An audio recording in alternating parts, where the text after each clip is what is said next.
اچھا سر، ابھی ذکر کیا چونکہ آپ نے واصف صاحب کا، تو ایک ان کا جملہ ہم سنتے ہیں کہ پاکستان نور ہے اور نور کو زوال نہیں ہے. اب لیکن میں فلسفیکلی آپ سے پوچھنا چاہ رہا ہوں کہ قوموں کا رائز اینڈ فال ہوتا ہے. تو میں تو ایز اے 40 سال میری عمر ہے، میں نے بھی دیکھا ہے، ہم نے تو اس سماج پہ رائز دیکھا نہیں ہے. تو ہمیں تو لگتا ہے اب یہ ڈکلائن ہی ہے، یہ تو واحد قوم ہوگی جس پہ رائز آیا نہیں اور فال پہلے آ گیا. جی دیکھیں، یہ سارے جذباتی جملے ہیں، ہم اس میں بلیو نہیں کرتے. یہ لوگوں کی جذباتی خواہشات ہیں. ہم بچپن سے سن رہے تھے، دیکھیں پاکستان پہ خاص اللہ کا کرم ہے، ہر بندہ کھا رہا ہے اور پاکستان ختم نہیں ہو رہا. چل رہا ہے، حالانکہ ختم ہو رہا تھا میرے بھائی. وہ آخری وقت میں پتہ چلتا ہے کہ 4 سٹیج کینسر آیا ہوا ہے. درخت کو جب دیمک چاٹتی ہے نا تو اینڈ پہ پتہ چلتا ہے جب درخت گرتا ہے. ہم تو اس وقت بھی کہہ رہے تھے کہ یار ایسا نہیں ہے، اس کو روحانیت کے ساتھ نہ جوڑیں. لیس للانسان الا ما سعی. اللہ نے دنیا کو اسباب کے ساتھ جوڑا ہے، انسان کے لیے وہی ہے جس کی وہ کوشش کرتا ہے. ایسے نہیں ہوگا. آپ اگر سردیوں میں ٹھنڈے فرش کے اوپر ننگے پاؤں پھریں گے تو انشاءاللہ ضرور بیمار ہوں گے. آپ بسم اللہ پڑھ کے ساکٹ میں 2 انگلیاں دیں گے تو انشاءاللہ ضرور موت کا شکار ہوں گے. یہ کون سا آپ نے دین بنایا ہوا ہے کہ جی وہ جی اللہ تعالیٰ کا خاص کرم ہے؟ اللہ تعالیٰ نے تو، اللہ کا تو کوئی رشتہ دار نہیں ہے. سیدھی سی بات ہے. جب خلافت راشدہ ختم ہو گئی 30 سال کے بعد، ٹھیک ہے، بنو امیہ ختم ہوگی، بنو عباس ختم ہوگی، سلطنت عثمانیہ ختم ہوگی، رومنز، پرشینز، اور سب سے بڑی گریٹ بریٹن جن کی حکومت میں سورج ہی غروب نہیں ہوتا تھا وہ ختم ہو گیا. تو یہ بات بالکل جذباتی جملے. یہ جو پاکستان چل رہا تھا نا ابھی، وہ چل رہا نہ تو دعاؤں کی وجہ سے چل رہا تھا اور نہ یہ تھا کہ وہ ترقی کر رہا ہے.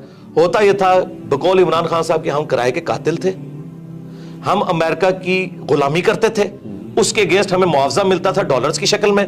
تو ضیاء کا دور بڑا خوشحال تھا، حالانکہ کوئی ترقی نہیں ہوئی اس دور کے اندر. ہمیں باہر سے مل رہا تھا، بلکہ ہمیں یہ بیساکھیاں لگائی گئی ہیں. مشرف کے دور میں کہتے ہیں جی دیکھیں جی 10 سال تک 60 پہ رہا ڈالر. وہ اس لیے نہیں رہا کہ مشرف نے کوئی یہاں فیکٹریاں لگا دی ہیں یا کچھ کنٹریبیوٹ کیا اس نیشن کو. جی ڈالر آج بھی سرکار ڈالر آ جائیں تو دیکھیں ملک دوبارہ خوشحال ہو جائے گا. لیکن میں یہ کہتا ہوں اللہ نہ کرے کہ اب اس طرح کے ڈالرز آئیں. ہمیں ایک بار اس بستی میں گریں گے پھر اٹھیں گے اگر اٹھنا چاہیں گے، نہیں تو ضروری نہیں ہے. سارے بچے جوانی کی عمر کو پہنچ کے یا بڑھاپے کو نہیں فوت ہوتے، بعض بچپن میں بھی فوت ہو جاتے ہیں. یہ جذباتی باتیں ہیں کہ رائز ہم نے دیکھا نہیں ہے. تو کیا سارے بچے رائز تک پہنچتے ہیں؟ ہماری دعا ہے کہ اچھائی ہو. جرمنی دیکھیں تباہ ہو گیا تھا ورلڈ وار 2 کے اندر. تو آج دنیا میں جرمنی اور جاپان کے مقابلے میں کوئی ملک ہے مجھے بتائیں؟ تو دیکھ لیں وہاں پہ فوجیں اس لیول کی نہیں ہے، پھر بھی لوگ رات کو بڑے آرام سے سوتے ہیں. بس آخری سوال ہے سر، نوجوان جو ہیں اس ملک کے وہی وارث ہیں اور وہی تعداد میں سب سے زیادہ ہیں.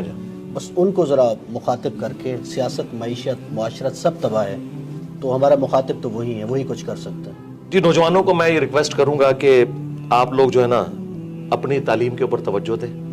پاکستان میں پاورٹی سرکل سے باہر نکلنے کا واحد ذریعہ اب تعلیم رہ گئی ہے. جس کا جیک لگتا ہے نا یورپ امریکہ میں چلا جائے اعلیٰ تعلیم کے لیے، وہاں سے ریمیٹنس اس ملک کو بھیجے. اس ملک میں اب عام بچوں کے لیے کوئی نوکریاں نہیں ہیں. یقین کریں PhD بچے اور بچیاں 30 ہزار کی نوکریاں کر رہی ہیں ڈیٹا انٹری آپریٹر کے طور پہ. اور اتنا دکھ ہوتا ہے جس کے پاس ریسورسز ہیں، جسے اسکالرشپ ملتا ہے، ملک سے نکلے اور یہاں پہ ریمیٹنس بھیجیں. میں یہ نہیں کہہ رہا کہ آپ ملک ہی چھوڑ دیں، یہاں پہ اپنے ریمیٹنس بھیجیں، اس ملک کی ترقی میں آپ کردار ادا کریں. اور یہ کوئی عیب والی بات نہیں ہے.